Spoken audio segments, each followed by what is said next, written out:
ஓம் சாந்தி. நாம் இறைவனை எப்படி அடைவது?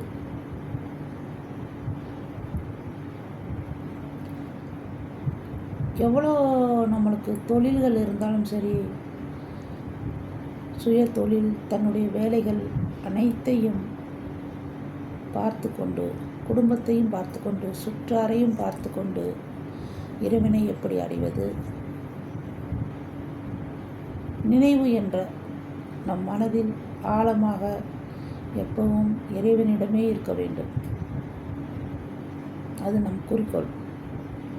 சம்பாதிப்பது என்பது நம்மளது குறிக்கோள்.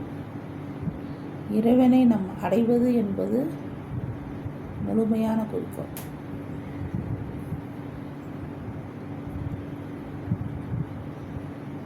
எத்தனை மக்கள் இருக்கிறார்கள், அனைவரையும் தேர்ந்தெடுப்பதில்லை.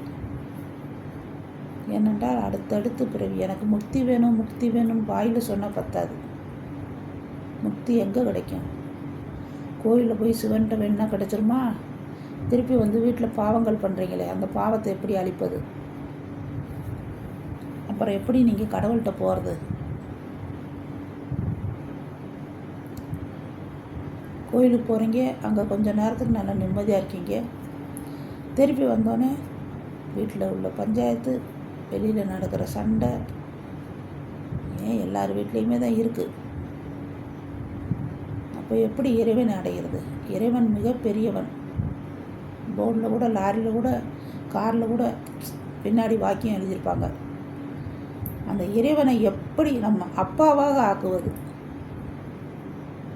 இறைவன் என்று சொல்லும்போது அவர் தனித்து விடப்படுகிறார். நம்மளுக்கு வெறும் ஆசீர்வாதத்தை மட்டும் கொடுக்கின்றார். நாம் அவரை அப்பா என்று சொல்லும்போது அவருக்கு உள்ள அனைத்து பொக்கிஷங்களுக்கும், அவர் வைத்திருக்கும் அனைத்து சொத்துக்களுக்கும் அதிகாரியாக நம்ம ஆகின்றோம். இப்போ புரிந்ததா? இறைவன் என்பதற்கும் கடவுள் என்பதற்கும் நம் தந்தை என்பதற்கும் புரிகிறதா? என்னுடைய அப்பா சிவனே, எனக்கு நல்வழி காட்டு, என் மனதை எந்த வஞ்சகமும் இல்லாமல் என்னை வை என்பவர்களுக்கு இறைவன் நிச்சயமாக வழிகாட்டுவார். வெறுமனே என்று கடவுளை என்னை காப்பாற்று என்றால் உனக்கு அப்பொழுதைய சந்தோஷத்தை மட்டும் கொடுப்பார்.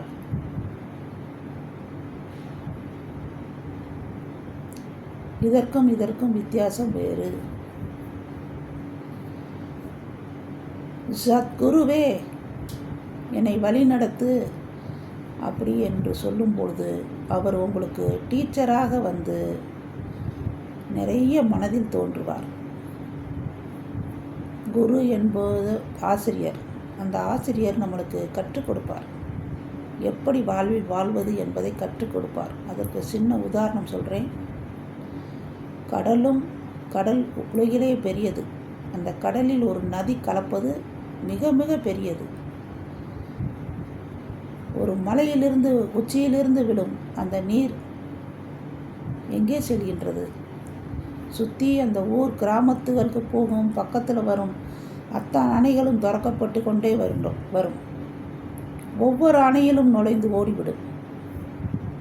ஒவ்வொரு வயல்வெளியிலையும் போய் தண்ணியை நீராக பாய்ச்சி நிறைய பேருக்கு பயிராக உதவும்.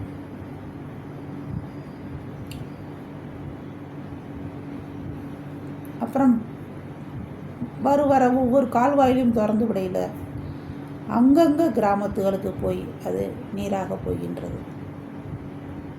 அனைவருக்கும் தேவையாக போகின்றது. அந்த நீரின் குறிக்கோள் என்ன? அத்தனையும் மீறி, இவ்வளோ கிராமத்தையும் தாண்டி, இவ்வளோ கால்வாயையும் தாண்டி போய் நேர கடலில் கலப்பது என்றால் எவ்வளோ வலிமை!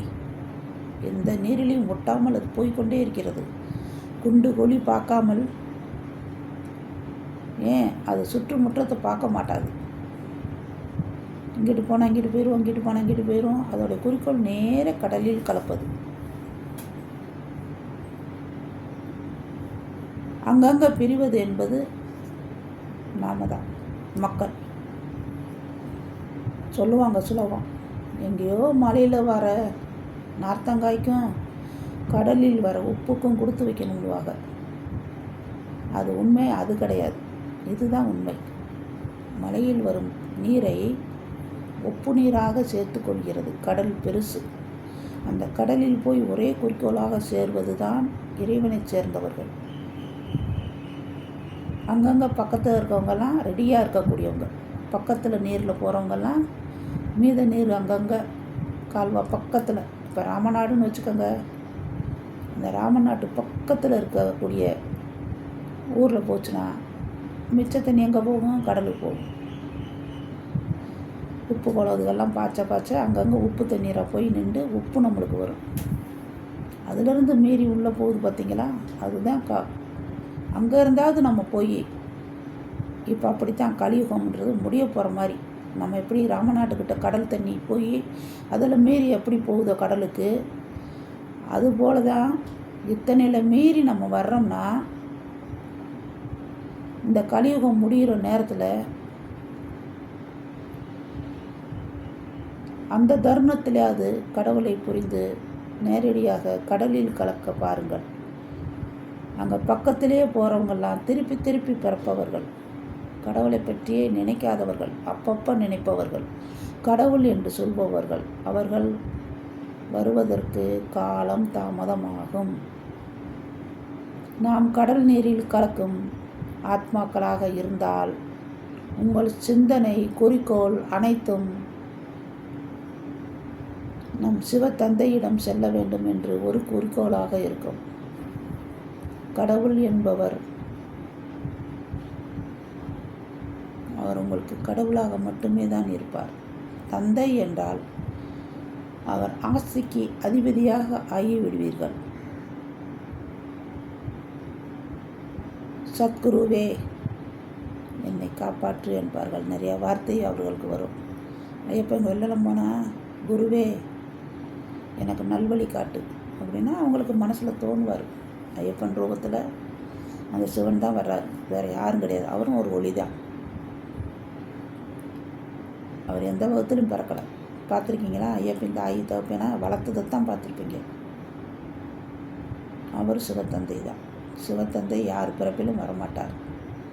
அந்த உடலில் வந்து சக்தியை கொடுப்பார். எல்லாருக்கும் அந்தந்த ரூபத்தில் போய் ஒளி ரூபத்தில் காட்சி கொடுப்பார். ஐயப்பனா நினைப்பவருக்கு ஐயப்பனை கொடுப்பார். சிவனா நினைக்கிறவருக்கு சிவனை தருவார். தந்தையா, என் அப்பா சிவனை நினைக்கையில் அவர் தந்தையாக வந்து உங்கள் தலையை கோரி கொடுத்து உங்களுக்கு அறிவுரை சொல்லுவார். எவ்வளோ வித்தியாசம் பார்த்தீங்களா? சாமி கும்பிடுறதுலேயே எவ்வளோ வித்தியாசம் இருக்குது. அந்த மாதிரி கடலில் கலக்கிற நீராக நீங்கள் இருங்க. பொறுமை கடலிலும் பெரிது என்பார்கள். உங்களுக்கு பொறுமைத்தன்மை நிறைய வேண்டும். அந்த கடலில் போய் கலப்பதற்கு அவ்வளோ நதிகளை தாண்டி வருவதற்கு ஒரு குறிக்கோள் இருப்பது போல் உங்களுக்கு பொறுமையும் அவசியம் தேவை. நன்றி. இதை கேட்டுக்கொண்டிருக்கும் அனைவருக்கும் நன்றி. பாபாவுடைய ஆசீர்வாதங்கள் உங்களுக்கு நிறைய கிடைக்கட்டும். வாழ்த்துக்கள். ஓம் சாந்தி.